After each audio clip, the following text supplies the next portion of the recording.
नमस्कार। दिन भर की बड़ी खबरों में आपका स्वागत है। मैं हूं शिवानी।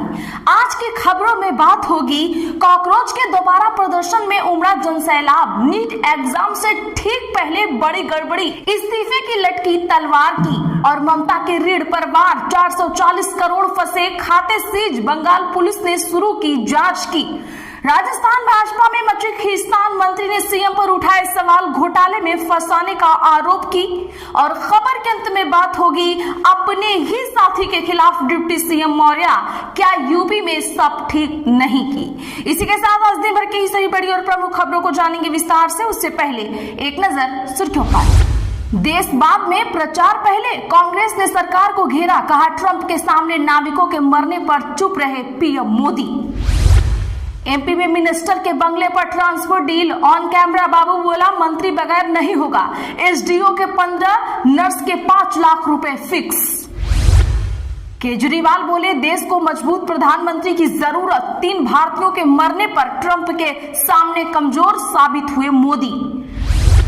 राम मंदिर चढ़ावा चोरी, चंपत राय पर एक्शन लगभग तय, ट्रस्टी अनिल भी हटाए जा सकते हैं। एसआईटी आज लखनऊ लौटेगी, योगी को सौंपेगी रिपोर्ट।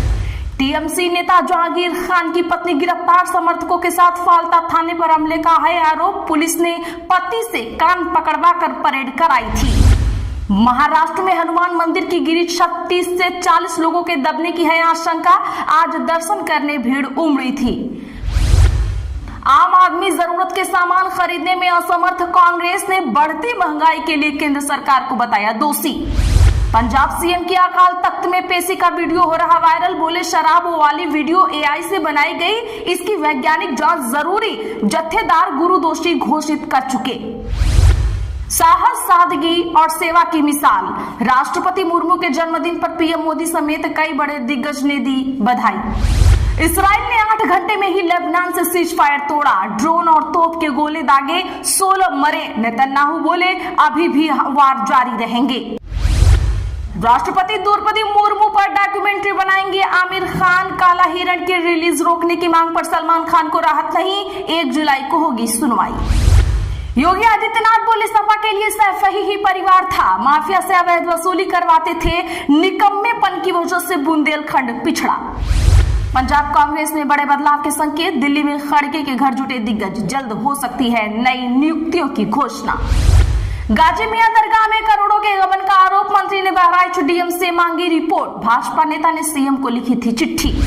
खान सर की गिरफ्तारी पर फिर लगी रोक, पटना सिविल कोर्ट से 3 स्टाफ को भी मिली राहत, दोनों गार्ड्स 25 जून तक जुडिशियली कस्टडी में रहेंगे।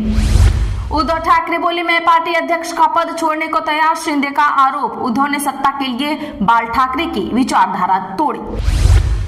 शिवसेना शिंदे गुट कहने का दौर खत्म, अंबाबाई कॉरिडोर के मंच से शाह बोले अब सिर्फ एक ही शिवसेना। बांग्लादेश में कट्टरपंथियों ने श्री राम प्रतिमा का प्रोजेक्ट रुकवाया, मूर्ति के अपमान का आरोप, विरोध में हिंदुओं का प्रदर्शन, जय श्री राम के लगे नारे। भारत सरकार में सचिव विवेक अग्रवाल एफएटीएफ उपाध्यक्ष बनी, 1994 बैच के आईएएस हैं। एफएटीएफ दुनिया भर में मनी लॉन्ड्रिंग, अंत की फंडिंग पर नजर रखने वाली है संस्था। मोदी की तारीफ कर थरूर ने बढ़ाई कांग्रेस की मुश्किलें, भाजपा ने राहुल गांधी पर साधा निशाना। अभिषेक बनर्जी के पहुंचने से पहले कोलकाता एयरपोर्ट पर मचा बवाल, टीएमसी और बीजेपी कार्यकर्ताओं में मारपीट। चलिए जानते हैं बड़ी और प्रमुख खबरों को विस्तार से। उससे पहले वीडियो को लाइक जरूर करें। नीट पेपर लीक पर कॉकरोच जनता पार्टी का प्रदर्शन, दिल्ली में थाली बजाकर गो प्रधान गो के लगाए नारे। जी हां, बता दें कि नीट पेपर लीक को लेकर कॉकरोच जनता पार्टी आज दिल्ली के जंतर मंतर पर दूसरी बार प्रदर्शन कर रही है। प्रदर्शन कर रहे युवाओं ने थाली बजाकर शिक्षा मंत्री धर्मेंद्र प्रधान के विरोध में गो प्रधान गो के नारे लगाए। पार्टी के फाउंडर अभिजीत दीप के मंच पर गांधी और अंबेडकर की फोटो लेकर पहुंचे। उन्होंने कहा कि वो प्रोटेस्ट प्रोटेस्ट खत्म नहीं करेंगे और कल तक बैठे रहेंगे। लाठी चाहे खाना पड़े या गिरफ्तारी हो, यहाँ से नहीं हटेंगे। हालांकि पुलिस प्रशासन ने परमिशन तो आज शाम के लिए ही दी है। वहीं दूसरी तरफ देश भर में नीट यूजी की री एग्जाम से एक दिन पहले एग्जाम सेंटर के अलॉटमेंट में गड़बड़ी के मामले सामने आ गए हैं। नागपुर के एक छात्र अब्दुल्ला मोहम्मद तालिब ने अबू धाबी स्थित एक भारतीय स्कूल में सेंटर मिलने की शिकायत की है। छात्र ने 19 जून का एडमिट कार्ड डाउनलोड किया, तब यह गड़बड़ी देखी। छात्र के पास पासपोर्ट नहीं है, ऐसे में उसका विदेश जाकर परीक्षा देना संभव नहीं था। एडमिट कार्ड का स्क्रीनशॉट सोशल मीडिया पर सामने आने के बाद नेशनल टेस्टिंग एजेंसी ने सफाई दी। एजेंसी ने कहा कि परीक्षा शहर में बदलाव छात्र के रजिस्टर्ड लॉगिन से किया गया था। हालांकि छात्र के अनुरोध के बाद सेंटर नागपुर कर दिया गया है। इसी तरह भुवनेश्वर की एक छात्रा को 2300 किलोमीटर दूर देहरादून में सेंटर मिला, जिसे बाद में सुधार कर दिया गया है।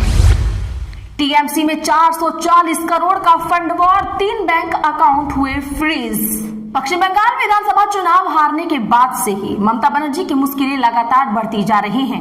पहले तृणमूल कांग्रेस के सांसदों और विधायकों की बगावत और अब पार्टी के खातों में जमा पैसों को फ्रीज कर दिया गया है। दरअसल आपको बता दूं कि पार्टी के बागी विधायकों की शिकायत के बाद पार्टी के 3 बैंक खातों, जिनमें लगभग 440 करोड़ जमा हैं, के डेबिट ऑपरेशन को फ्रीज कर दिया गया है। बता दें कि पार्टी के बागी विधायकों ने इन फंड्स के स्रोत की जांच की मांग की थी। इससे विपक्षी पार्टी के वित्तीय फंड पर नियंत्रण को लेकर चल रही अंदरूनी लड़ाई और भी तेज हो गई है। यह घटनाक्रम टीएमसी के अंदर सत्ता के लिए चल रही उस लड़ाई के बीच हुआ है, जो हालिया विधानसभा चुनावों में हार के बाद पार्टी के संगठनात्मक और वित्तीय कामकाज पर नियंत्रण को लेकर पूर्व मंत्री अरूप विश्वास और विपक्ष के नेता ऋतव्रत बनर्जी के गुटों के बीच तेज हो गई है। पूरा लेबनान जलना चाहिए, इस्राएली मंत्री के बयान पर भड़की कांग्रेस, सरकार की चुप्पी पर साधा निशाना। जी हां दोस्तों, बता दें कि कांग्रेस के वरिष्ठ नेता जयराम रमेश ने आज इस्राएली मंत्री द्वारा पूरे लेबनान को जलाकर राख करने की धमकी के बाद भारत की चुप्पी पर सवाल उठाए और कहा कि इससे देश के हितों को नुकसान पहुंचता है। सोशल मीडिया प्लेटफॉर्म एक्स पर एक पोस्ट में उन्होंने कहा कि जहां दुनिया भर में ईरान अमेरिका शांति समझौते का सावधानी के साथ स्वागत किया गया है, वहीं वरिष्ठ इजरायली नेताओं के बयानों से शांति और सुरक्षा को खतरा पैदा हो गया है। अमेरिका ईरान एमओयू, जिसका दुनिया भर में सावधानी के साथ स्वागत किया गया है, उसे कई खतरों का सामना करना पड़ रहा है। इनमें सबसे ज्यादा बड़ा खतरा इसराइल से है। इसराइल के राष्ट्रीय सुरक्षा मंत्री जैसे ऊंचे पद पर बैठे व्यक्ति ने अभी पूरे लेबनान को जलाकर राख करने की बात कही है। जूली बोले डॉक्टर किरोड़ी ने मुख्यमंत्री पर सवाल उठाए हैं। एसीबी विभाग के मुखिया खुद सीएम हैं। बता दें कि कृषि मंत्री डॉक्टर किरोड़ी लाल मीणा के जयपुर में एसीबी मुख्यालय पहुंचकर खुद को बदनाम किए जाने और जांच एजेंसी की भूमिका पर सवाल उठाने के मामले में अब नेता प्रतिपक्ष टीकाराम जूली ने तंज कसा है। टीकाराम जूली ने कहा, एसीबी मुख्यालय सरकार के मंत्री जाने लगे हैं, यानी खुद सरकार एसीबी पहुंच रही है।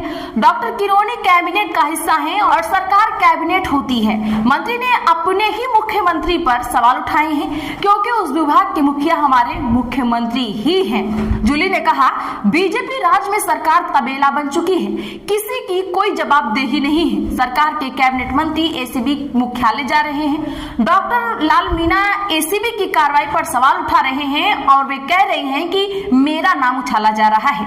एसीबी में रिकॉर्ड पर लिए गए डॉक्टर व मंत्री के नाम सही हैं तो मुझे गिरफ्तार किया जाए, वरना स्थिति स्पष्ट की जाए। इस मामले में जूली ने भी कहा है कि एसीबी को स्थिति स्पष्ट करनी भी चाहिए। मध्य प्रदेश में मिनिस्टर के बंगले पर ट्रांसफर डील ऑन कैमरा बाबू बोला, मंत्री बगैर नहीं होगा। जी हाँ दोस्तों, बता दें कि मध्य प्रदेश में हालिया तबादलों के दौरान मंत्रियों के स्टाफ से लेकर बाबू तक पर रिश्वत की डील करने के आरोप सामने आए हैं। एक न्यूज चैनल के स्टिंग में मंत्री के बंगले पर स्टाफ सदस्य वल्लभ भवन का एक बाबू और ऊर्जा विकास निगम का एक कर्मचारी ट्रांसफर के बदले लाखों रुपए मांगते और सौदेबाजी करते कैमरे में कैद हुए हैं।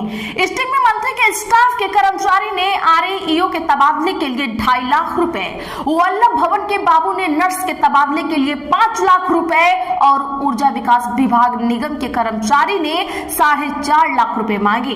जांच के दौरान टीम ने 4 मंत्रियों, एक विधायक और 4 बाबू अफसरों से संपर्क किया था। इनमें कुछ ने किसी भी लेन देन से इनकार कर दिया है। राज्य सरकार ने 1 से 16 जून तक तबादलों पर रोक हटाई थी। इस अवधि में अलग अलग विभागों में 20,000 से ज्यादा तबादले हुए।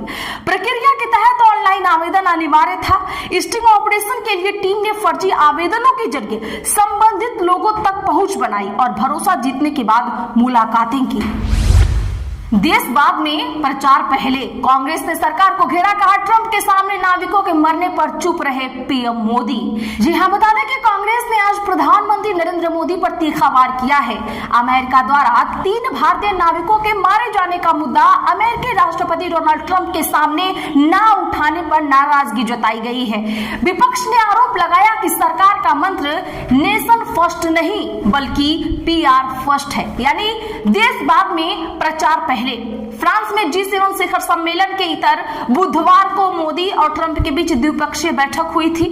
दोनों नेताओं ने वहां सार्वजनिक बयान भी दिए। इस बैठक को लेकर कांग्रेस के मीडिया और पब्लिसिटी विभाग के प्रमुख पवन खेड़ा ने निशाना साधा। उन्होंने प्रेस कॉन्फ्रेंस में दावा किया कि बैठक में प्रधानमंत्री मोदी अपनी नजरें नीचे करके बैठे थे। केशव मौर्य बोले, राजभर का सपा टूटने का दावा गलत, भाजपा को उनके सांसदों की जरूरत नहीं। बता दें कि उत्तर प्रदेश में डिप्टी सीएम केशव मौर्य ने मंत्री ओपी राजभर के उस दावे को सिरे से खारिज कर दिया जिसमें उन्होंने कहा था कि सपा टूटेगी और उसके सांसद भाजपा में शामिल होंगे। डिप्टी सीएम ने प्रयागराज में शनिवार को कहा कि राजभर की बातों में कोई दम नहीं है। भाजपा के पास संघर्षशील कार्यकर्ता हैं। हमें समाजवादी जैसी खराब पार्टी के लोगों की कोई जरूरत नहीं है। दरअसल मंत्री राजभर पिछले 3 दिनों में 8 बार सपा के टूटने का दावा कर चुके हैं। उन्होंने कहा था कि अखिलेश के चाचा राम गोपाल यादव ने अमित शाह को पर्ची सौंप दी है।